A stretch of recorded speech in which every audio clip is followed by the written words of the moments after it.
तब बहुत साल हो गए थे पिताजी को जाके, इतना कुछ अखरता नहीं था। लेकिन आज ये नहीं पता था कि दीदी के लिए ऐसे आना पड़ेगा। दूर, बहुत दूर, बहुत दूर आसमान पर रहता है एक जादूगर। क्या क्या खेल दिखाता है, कभी हमें हंसाता है, कभी हमें रुलाता है।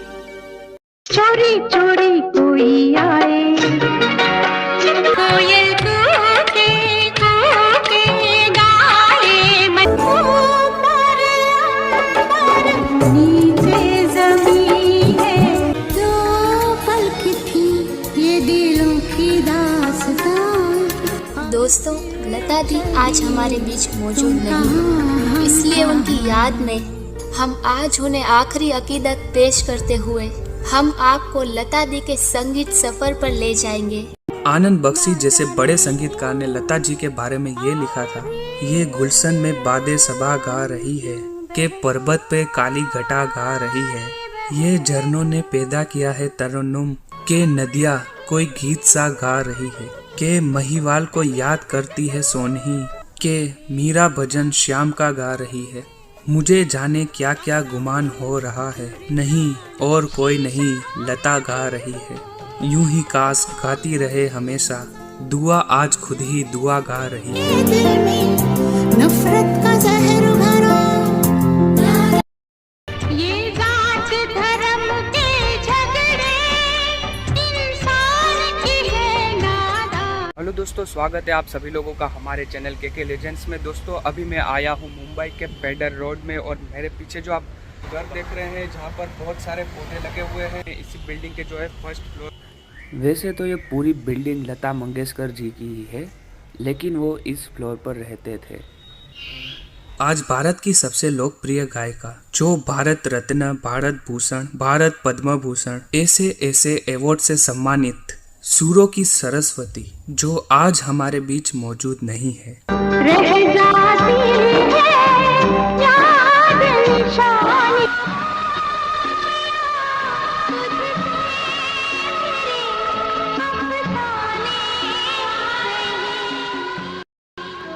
मैं तुम्हें भूला नहीं और भूल भी नहीं सकता। तुम चली गई, लेकिन प्रेरणा बनकर हमेशा मेरे साथ रही और हमेशा रहोगी जब तक ये जीवन है। आज हम उन्हें आखिरी अकीदत पेश करते हुए उनकी याद में उनके जीवन से जुड़ी हुई कुछ बातें मैं आपके साथ शेयर करना चाहूँगा।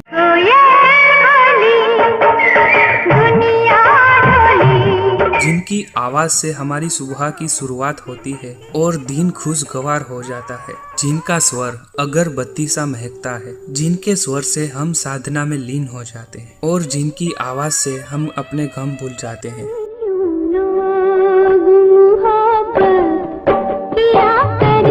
जिनके गानों को सुनकर हम खुशियों से सराबोर हो जाते हैं।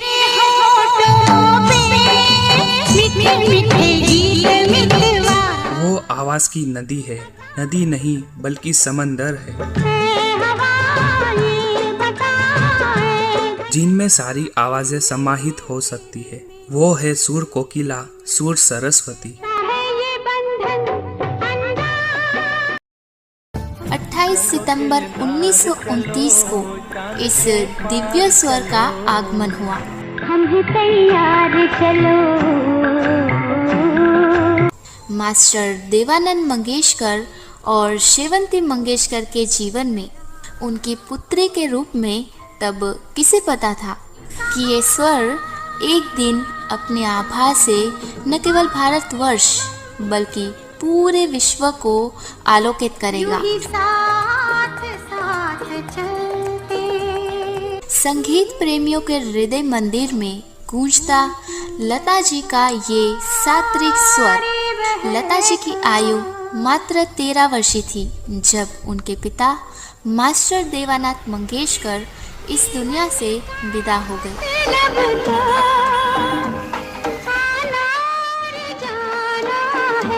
और लता जी के संघर्ष में जीवन की शुरुआत हुई।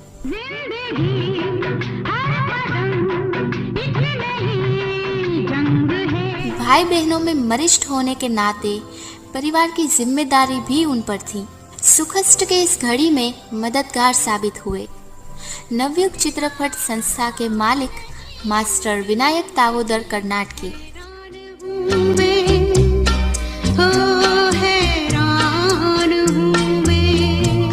किशोरवयीन लता मंगेशकर को गाने का पहला अवसर मिला तो वो था एक मराठी भावगीत।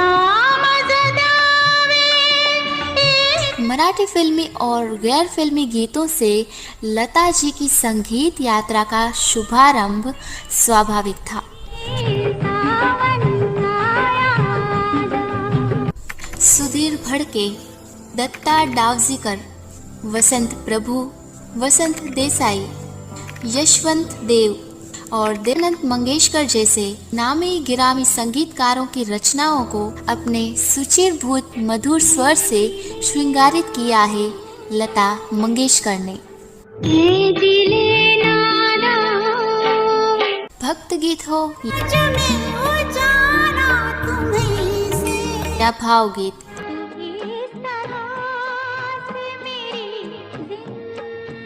लोकगीत हो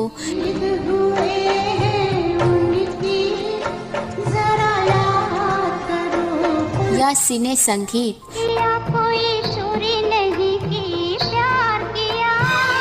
लता जी के गाए मराठी गीतों के विशाल साम्राज्य से कुछ गीतों की झलक सुनते हैं।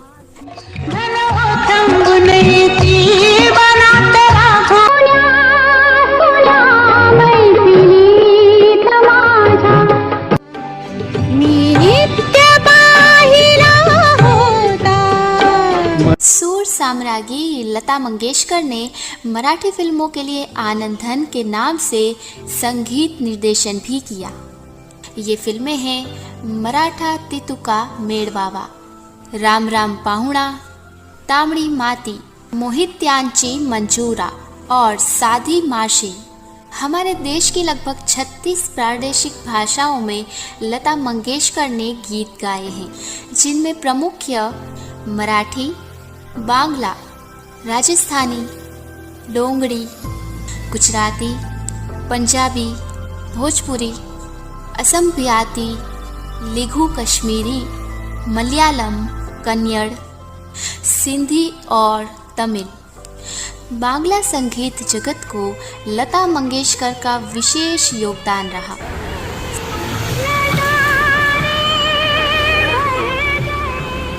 सलील चौधरी और हेमंत कुमार जैसे मूर्धन संगीतकारों की इन रचनाओं को लता जी के स्वर में सुनकर बंगभू नहीं बल्कि दुनिया भर के बंगाली संगीत प्रेमियों को परितृप्त होते देखा जाता है। अपने संगीत जीवन के आरंभिक समय में लता जी कुनकन लाल सहगल और नूरजहां जैसे प्रस्थायित गायकों की शैली से प्रभावित थी। कालंकर में उर्दू की तालीम हासिल करके लता जी ने अपनी भाषा को और अधिक समृद्ध किया। कला में गालियों,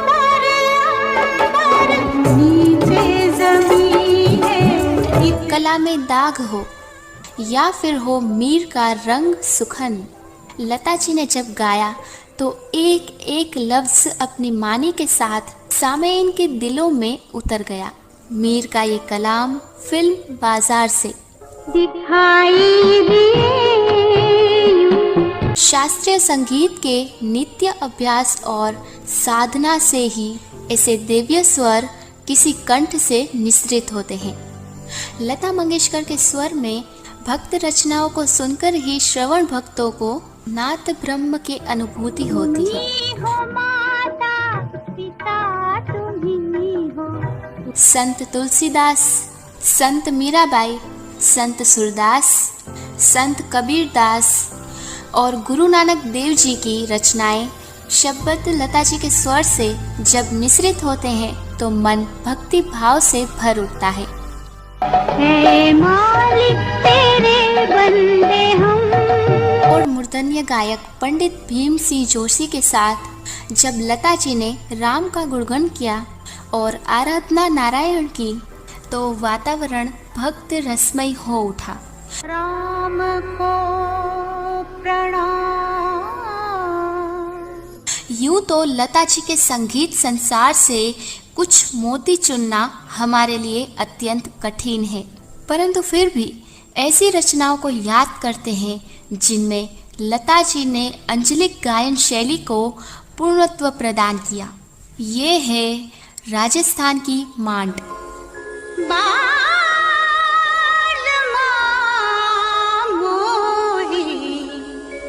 और ये है लता जी के आर्ट स्वर में पंजाब की हीर।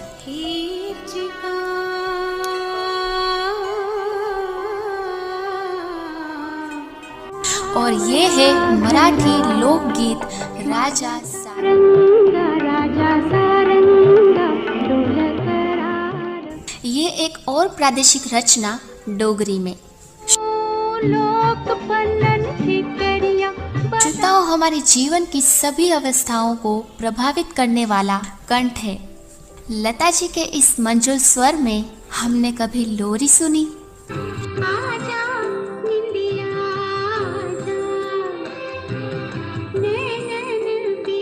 तो कभी बचपन का गीत, हमसे रूठी रहोगी कब तक ना हंसोगी, चंदा है तू मेरा सूरज है तू।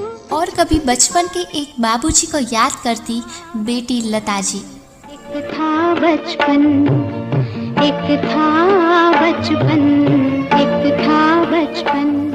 कभी कैशोर्य की उमंगें तो कभी युवावस्था में प्रेम की अनुभूति। संग बांधी जीवन कहीं घर का आंगन सजाती नवविधु, नयनों की कामना और कहीं माँ का दीप्त स्वर। करती है जितना इतना प्यार करेगा कौन। तो कभी एक बहन की आकुल पुकार। भैया से कह लो बहना याद करे। जीवन के संघर्षों को भी स्वर दिया लता मंगेशकर ने। मगर आग पे चलते ही रहेंगे।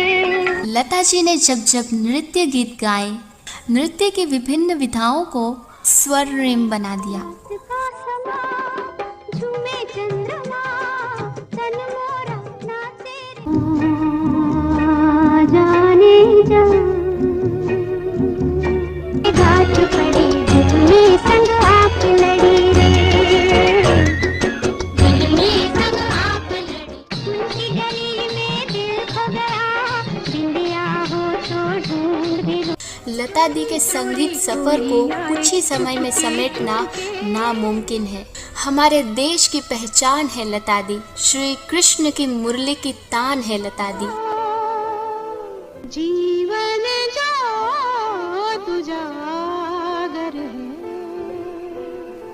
एकता और भाईचारे की मिसाल है लता दी। अल्लाह तेरो जो सुनने का बहुत ही बड़ा शौक था। तब उनके संघर्ष के दिन थे और अपनी रिकॉर्डिंग की फीस से उन्होंने एक ट्रांजिस्टर खरीदा था। आकाशवाणी मुंबई के शास्त्रीय संगीत के फरमाइशी कार्यक्रम में लता जी चिट्ठियां भेजा करती थी और शास्त्रीय रचनाएं भी सुना करती थी। उसी ट्रांजिस्टर में लता जी ने अपने प्रिय गायक कुंदरलाल साइगल का जब निधन का समाचार सुना, उन्हें इतना दुख हुआ कि उन्होंने रेडियो उठाकर रख दिया और तब से कभी भी उन्होंने रेडियो नहीं सुना। हम आपको बता दें कि लता जी कुंदरलाल जी की इतनी दीवानी रही है कि बचपन में अपने पिता पंडित दीनानाथ मंगेशकर से कहा करती थी कि मैं तो साइगल से ही शादी करूंगी। तब वो बहुत छोटी थी।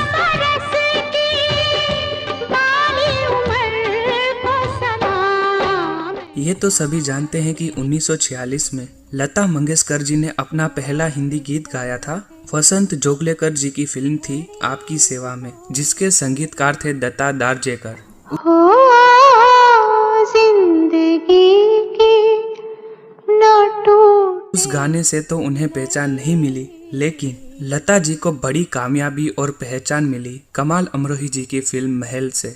ये फिल्म आई थी 1949 में और संगीतकार थे खेमचंद्र प्रकाश। इस गाने को नक्शब ने लिखा था और इस गाने के बोल थे,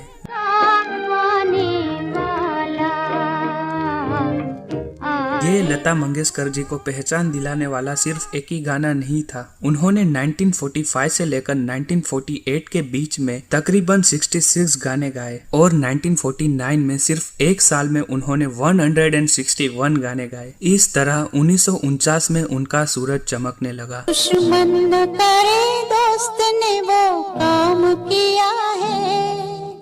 कुछ और गाने हैं जिनसे लता मंगेशकर की शोहरत उरूज पर पहुंची और वो थी महबूब खान साहब की फिल्म अंदाज, जिसमें संगीत नौशाद साहब का था।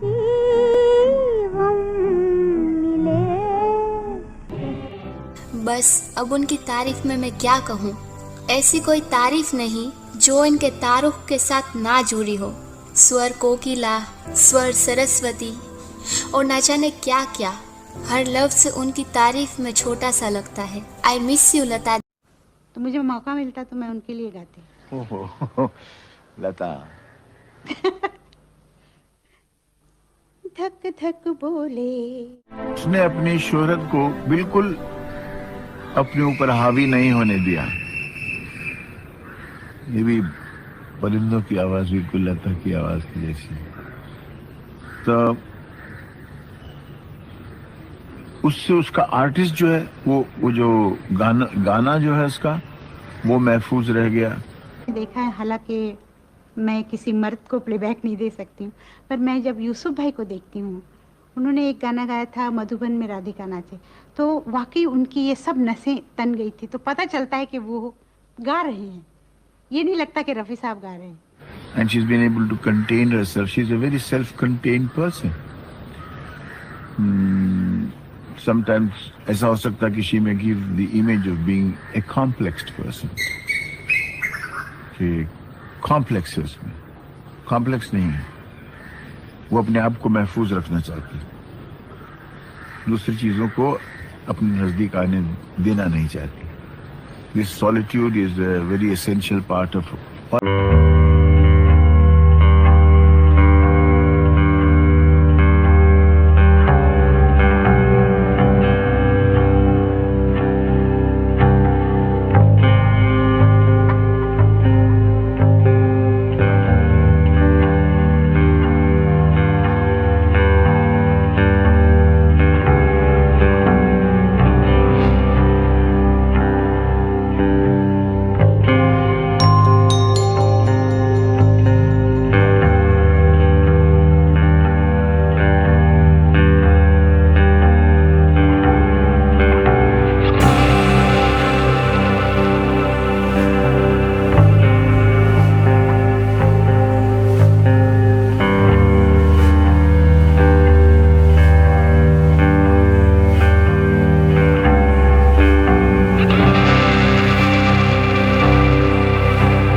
है।